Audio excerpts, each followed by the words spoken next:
ಸಸಿಗಳನ್ನ ಬೆಳೆಸಿ ತನ್ನ ಮಕ್ಕಳಂತೆ ತನ್ನ ಸ್ವಂತ ಮಕ್ಕಳಂತೆ ಅದನ್ನ ಸಲಹಿ ಅಥವಾ ಪೋಷಣೆ ಮಾಡಿರುವಂತಹ ಹೆಸರು ಯಾರಿಗೆ ಸಲ್ಲುತ್ತೆ ಅಂದ್ರೆ ಅದು ಸಾಲು ಮರದ ತಿಮ್ಮಕ್ಕ ಅವರಿಗೆ. ಈಗ ಸಾಲು ಮರದ ತಿಮ್ಮಕ್ಕ ಅವರ ಹೆಸರಿಗೆ ಕಳಂಕವನ್ನ ಅಧಿಕಾರಿಗಳು ತರ್ತಿದ್ದಾರಾ ಅನ್ನೋದು ಪ್ರಶ್ನೆ. ಕಾರಣ ಕೋಟಿ ಕೋಟಿ ವೆಚ್ಚದಲ್ಲಿ ನಿರ್ಮಾಣವಾಗಿರುವಂತಹ ವೃಕ್ಷೋದ್ಯಾನ ಇವತ್ತು ಅಧಿಕಾರಿಗಳ ದಿವ್ಯ ನಿರ್ಲಕ್ಷ್ಯಕ್ಕೆ ತುತ್ತಾಗಿದೆಯಂತೆ. ಈ ಕುರಿತ ಒಂದು ರಿಪೋರ್ಟ್ ಇದೆ, ಬನ್ನಿ ನೋಡ್ಕೊಂಡು ಬರೋಣ.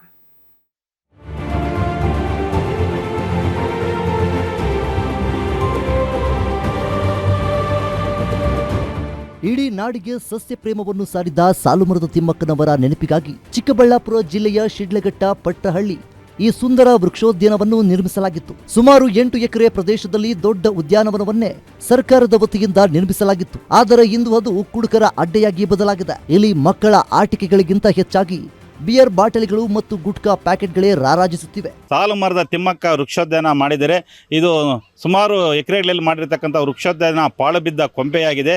ಇಲ್ಲಿ ಒಳಗಡೆ ಬಂದಾಗ ಮದ್ಯ ಪಾನೀಯಗಳು ಕುಡಿದು ಬಿಸಾಕಿರ್ತಕ್ಕಂತಹ ಮದ್ಯದ ಬಾಟಲ್ಗಳು ಕಾಣಿಸ್ತಾ ಇರತಕ್ಕಂಥದ್ದು, ಅನೇಕ ರೀತಿಯ ದುಷ್ಪರಿಣಾಮಗಳು ಬೀರ್ತಕ್ಕಂತಹ ಒಂದು ಕೆಲವು ಪಾನ್ಪರಾಗು ಗುಟ್ಕಾ ಈ ರೀತಿ ಅನೇಕ ರೀತಿ ಕಾಣಿಸೋದ್ರ ಜೊತೆಗೆ ಎಲ್ಲೆಂದರಲ್ಲಿ ತ್ಯಾಜ್ಯ ಕಾಣಿಸ್ತಾ ಇರ್ತಕ್ಕಂಥ ಪ್ಲಾಸ್ಟಿಕ್ ಕಾಣಿಸ್ತಾ ಇದೆ. ಇದಕ್ಕೆಲ್ಲದಕ್ಕಿಂತ ಮುಖ್ಯವಾಗಿ ಗ್ರಾಮೀಣ ಭಾಗದ ಜನತೆ ಆಗ್ಬೋದು, ನಗರದ ಜನತೆ ಆಗ್ಬೋದು, ಒಂದು ವಿಶ್ರಾಂತಿ ಪಡ್ಕೊಳೋದಕ್ಕೆ ಒಂದು ಪಾರ್ಕ್ಗಳಿಗೆ ಅಂತೇಳಿ ಬರ್ತಾರೆ. ಆದರೆ ಇಲ್ಲಿ ಬಹಳ ಬೇಸರ ಆಗ್ತಾ ಇರ್ತಕ್ಕಂಥ ಘಟನೆಗಳು ಇಲ್ಲಿ ನಡೀತಿದೆ. ಇನ್ನು ಈ ಉದ್ಯಾನವನ್ನ ಹಸಿರಾಗಿ ಕಂಗೊಳಿಸಬೇಕಿದ್ದ ಈ ವನ ಇಂದು ಅಧಿಕಾರಿಗಳ ಬೇಜವಾಬ್ದಾರಿತನದಿಂದ ಪಾಳು ಬಿದ್ದಿದೆ. ಲಕ್ಷಾಂತರ ರೂಪಾಯಿ ವೆಚ್ಚದಲ್ಲಿ ತಂದಿದ್ದ ಮಕ್ಕಳ ಆಟಿಕೆಗಳು ತುಕ್ಕಿ ಹಿಡಿದು ಮುರಿದು ಬಿದ್ದಿವೆ. ಕುಡಿಯುವ ನೀರಿಲ್ಲ, ಗಿಡ ಮರಗಳಿಗೂ ನೀರಿಲ್ಲದೆ ಒಣಗುತ್ತಿವೆ. ಕುಳಿತುಕೊಳ್ಳಲು ಕುರ್ಚಿಗಳಿಲ್ಲ, ಇನ್ನು ಶೌಚಾಲಯಗಳಂತೂ ಗಬ್ಬು ನಾರುತ್ತಿವೆ. ನಾವು ಆಟ ಆಡ್ಕೊಳ್ಳೋಕ್ಕೆ ಯಾವುದೇ ಥರದ ಆಟದ ಸಾಮಾನು ಇರಲ್ಲ, ಎಲ್ಲ ಮುರಿದೋಗಿದ್ದಾವೆ.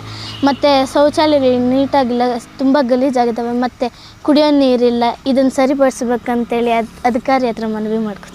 ಒಟ್ಟಾರೆ ಅಭಿವೃದ್ಧಿಯ ಹೆಸರಲ್ಲಿ ಜನರ ತೆರಿಗೆ ಹಣವನ್ನು ನೀರು ಪಾಲು ಮಾಡುತ್ತಿರುವ ಅರಣ್ಯ ಇಲಾಖೆ ಅಧಿಕಾರಿಗಳು ಈಗಲಾದರೂ ಎಚ್ಚೆತ್ತುಕೊಳ್ತಾರಾ? ಸಾಲು ಮರದ ತಿಮ್ಮಕ್ಕನವರ ಹೆಸರಿಗೆ ಗೌರವ ತರುವಂತೆ ಈ ಉದ್ಯಾನವನಕ್ಕೆ ಕಾಯಕಲ್ಪ ನೀಡುತ್ತಾರಾ ಅಂತ ಕಾದು ನೋಡಬೇಕಿದೆ. Rajappa, guarantee news, Chikkaballapur.